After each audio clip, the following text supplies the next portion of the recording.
Hello, friends. Today I have for you a very special guest, and she is Reema Nasser, who's the Executive Director of the ICMCI, or the International Council of Management Consulting Institutes. And Reema, I would like to introduce you to the participants of the All India Management Association uh, Advanced Certificate Program in Business Consulting. And these are all people and very well qualified, some of them, who would like to start their own independent consulting practices. One or two of them already are doing it, have just begun it. One or two of them will plan to do it in a year as soon as this program is over, and some are planning to do it more in the longer run as in when they retire.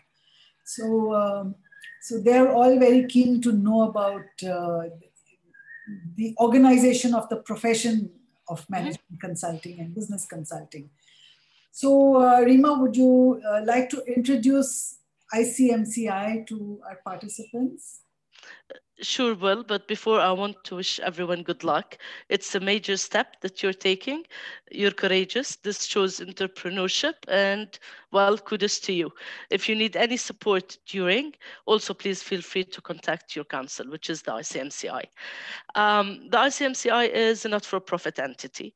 It was founded in 87, and actually 7 institutes from 7 countries were the founding members. Since then, we've grown to 48 institutes. However, those represent 70 plus countries. And we have our global arm, which is the CMC Global Institute that caters and certifies consultants that have no IMC in their country. Now, the good thing about the council, or the main thing that the council does, is promote the profession, promote the professionals, and promote the standards of the profession in the form of the certified management consultant designation. It's a designation that was put together in 93, approved by the General Assembly then. All the processes or the competency framework pertaining to this certification was also then approved, and it started rolling then among all the IMCs that were members and added to the ones that came in later. This certificate is something that ICMCI actually prides in. We are the main entity worldwide that provides certification for management consultants who provide services to clients, either as individuals, and we even rolled that out into what we call the ACP scheme if they are companies. So we tried to cover all of the consulting firms and individuals. We made sure the standards compliance is guaranteed. And there's one thing that actually sets the ICMCI apart, and it's the fact that we work according to the cultural differences that we have among all the countries that are members with us. So we provide the standard, they put the process in order to comply, and that way we make sure culture is preserved, yet the standards are met. So this is, in short, what the ICMCI is. You know, Reema, as you were speaking, I wanted to take the participants back to 1987 when the ICMCI was formed. At that time in India, we had an organization called the Management Consultants Association of India. And India was one of the founding countries, one of the 7 founding countries. But as soon as they became members of ICMCI and ICMCI was formed, we changed our identity to call ourselves the Institute of Management Consultants of India. And that still exists to this day. It may or may not be very active or very visible, but unlike in many other countries where the local member institutes are very, very visible. So having been a part of the, witnessing the history and being a part of the history of ICMCI, it was lovely to hear this from your perspective and from your point of view.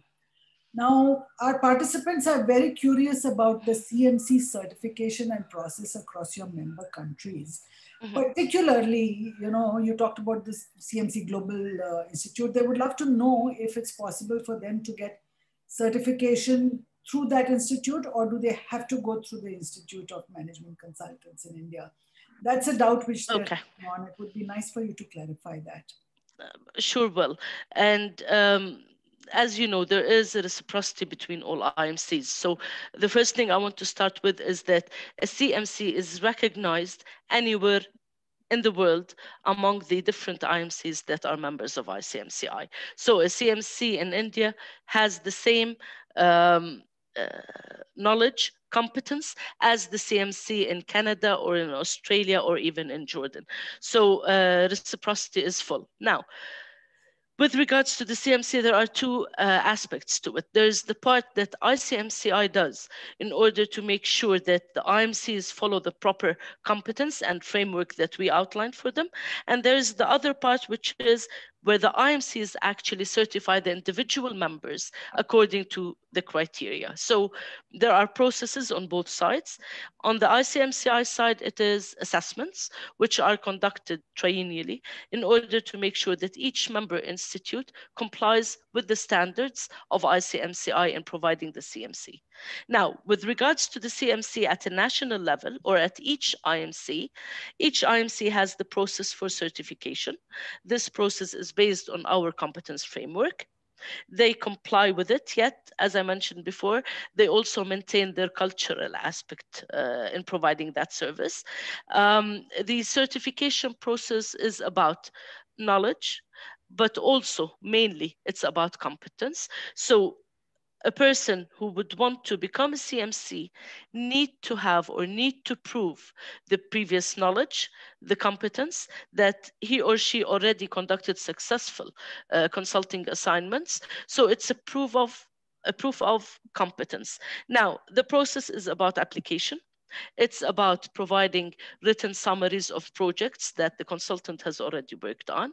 It includes attestations from the clients that the job that was done according to their expectations. It provided the proper impact that they were seeking, that it was done right, and it also involves questions and let's say discussion with a certain panel that covers the code of conduct, because one of the main aspects that the CMC has is the code of conduct that was established by ICMCI. So that is the process at the institute level. Now, with regards to the part about the Global Institute, Aneeta, well, since we were present in almost 70 countries, from within our 48 members, we wanted to make sure that consultants in what we call orphan countries have the capability of at least gaining the CMC. So we established the CMC Global Institute. It has its own criteria, but the most important fact is that it complies with the reciprocity. It complies with the territoriality agreement, which means each IMC offers the membership and the CMC to its nationals in its own geographic entity. So, for example, consultants from India would need to get their CMC and therefore seek membership with the IMC in India. This applies to any other country where there is an IMC. However, if we go to countries that does not have any IMC, then their path is to seek membership and certification through the CMC Global Institute. I hope this answers what you needed, Aneeta. So in India, if a consultant would like to get the CMC certification, he would necessarily have to get it from the Institute of Management Consultants of India. Correct. If they operate and work in India, then that is the institute for them. If anyone is an expat in another country, for example, if it's an Indian consultant working in the United Arab Emirates that does not have an institute, then that consultant has the option of either becoming a member and gaining the CMC from IMC India, or because they are living abroad and operating from abroad, they have the also the capability of contacting CMC Global Institute and gaining the CMC from there. So it's a full kind of territoriality standard that we follow, and it is available on the website. If you want, I can make it available to you as well. Okay? That's a great point of clarification for our participants. And, we spoke about professional ethics as being a very important part of the certification of management consultants. Correct. And I do know, and I have displayed to the participants here the Code of Professional Conduct of ICMCI.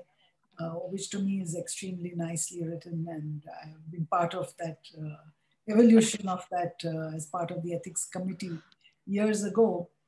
Um, what is the role of the code of professional practice in influencing consultants to be more professional in their outlook and more ethical in their outlook? How do you influence countries to adopt this code of conduct? Okay, but before talking about that, I need to mention that actually our competence framework and code are being updated as we speak. So most probably by the end of the year, we have a newer version because we try to maintain evolving all our standards in order to make sure that they grow with the profession, because one of the main aims of ICMCI is growing in there and have their own code of conduct that we would need to approve. Um, Institutes use it, Aneeta, and any consultant who's a member of an institute, and not just the CMCs, would also need to adhere to the code of conduct. Many of the institutes have their own, let's call them committees, that make sure and keep an eye on the practice by the consultants who are members of this institute, in order to make sure that they are complying and working according to the code of conduct. Now, the latest achievement that we had was when ICMCI worked with ISO and actually chaired the PC 280 committee, which is the technical committee, in producing the first standard for management consulting as a service. That was back in 2017.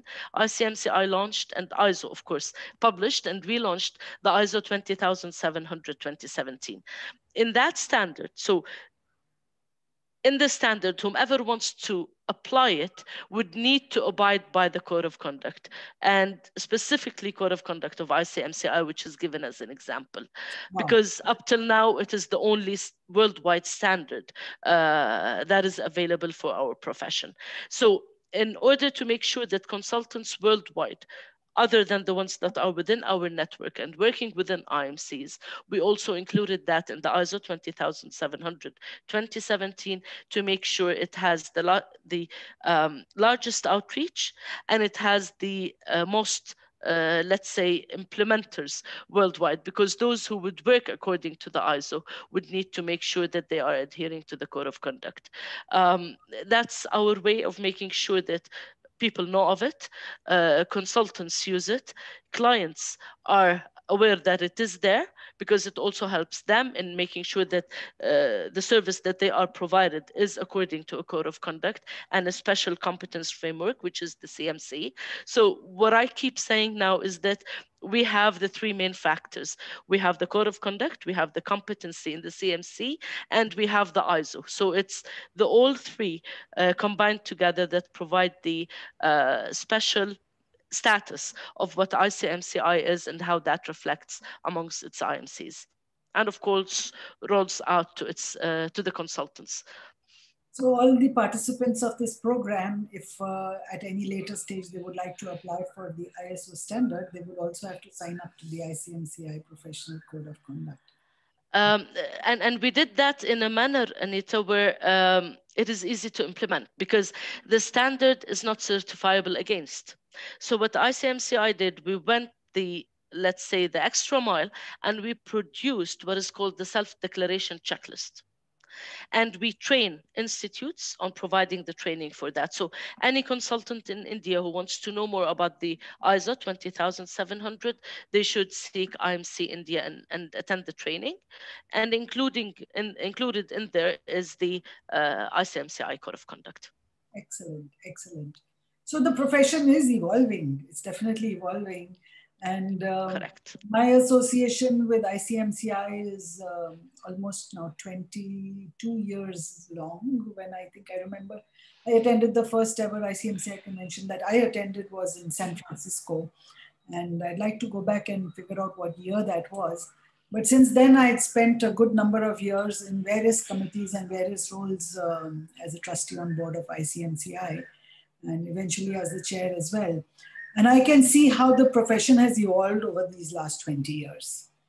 Not just in terms of evolution of the standards and how they are implemented, but also in terms of the visibility and the outreach and spread of professionalization, across the planet and across the globe. So it is really wonderful. If I can add one more question here, Please do. which is what does the future look like for the role of ICMCI in further evolution of the profession? Okay. Now, COVID had us kind of stop and then leap.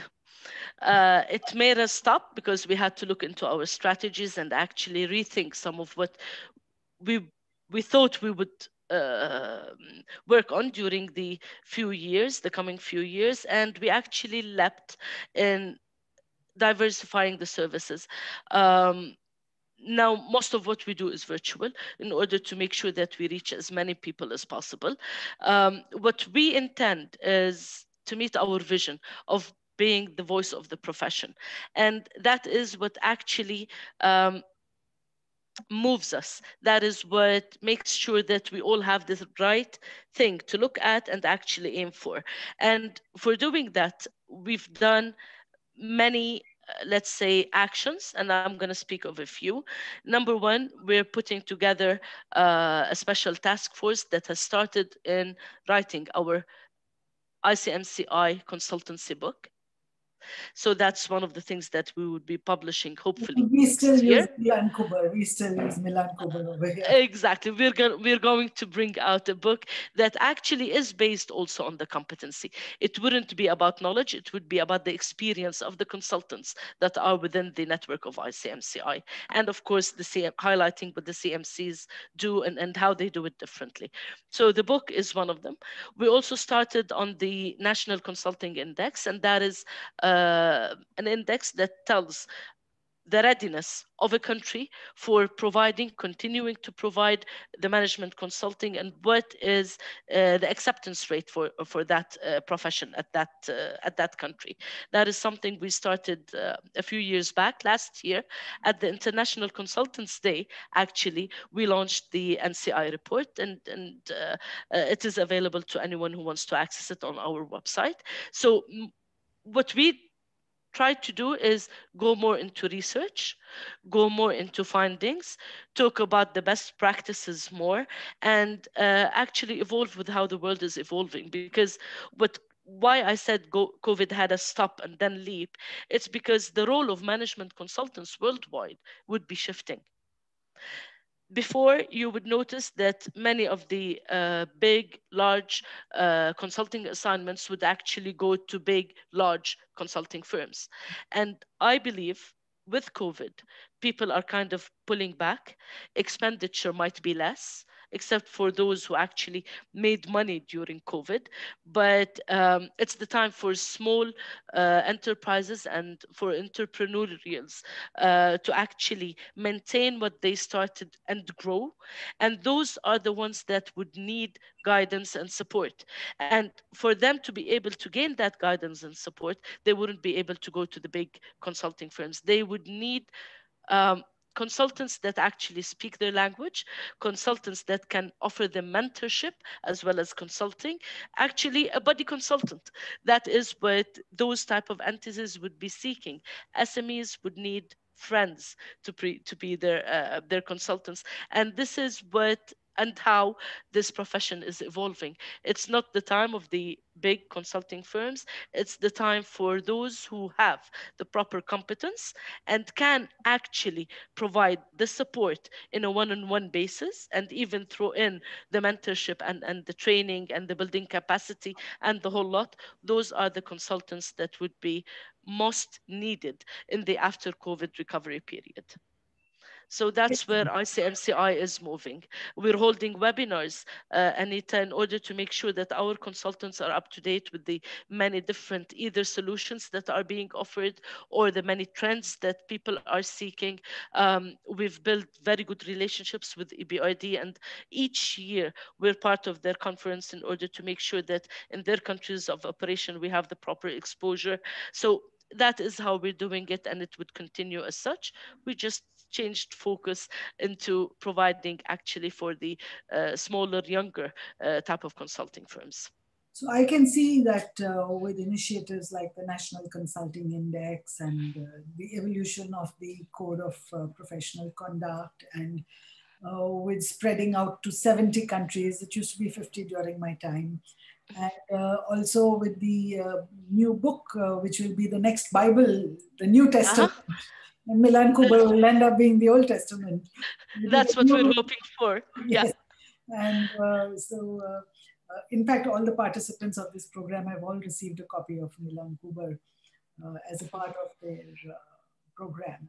So Mhm. I can see that the profession is headed in the right direction, and under your able guidance and coordination, there's lots more to be done. And I look forward in my lifetime to seeing a lot of these initiatives in actual practice, particularly in India, where I am operating. Well, you were one of those who held the torch. We're just carrying it forward after taking it from you. So um, Thank you. you were a great mentor, Anita. You know that, and I hope that we continue in the footsteps that you feel the ICMCI should head to. Thank you with that very nice compliment. Thank you so much, Rima, and I'm sure Thank the you. participants will gain a lot of value from this little interview we've done. In my presentation to them, I will also include some YouTube link to the channel, the ICMCI channel, as well as Mhm, the website, mhm. so that they can, and perhaps they can sign up to receive your webinar notices, so that they can also attend some of those webinars. Perfect, and they can register to our newsletter as well. They can register for the newsletter as well. Correct. Thank you so much, and look forward to seeing you some other time. Okay. Let's hope soon.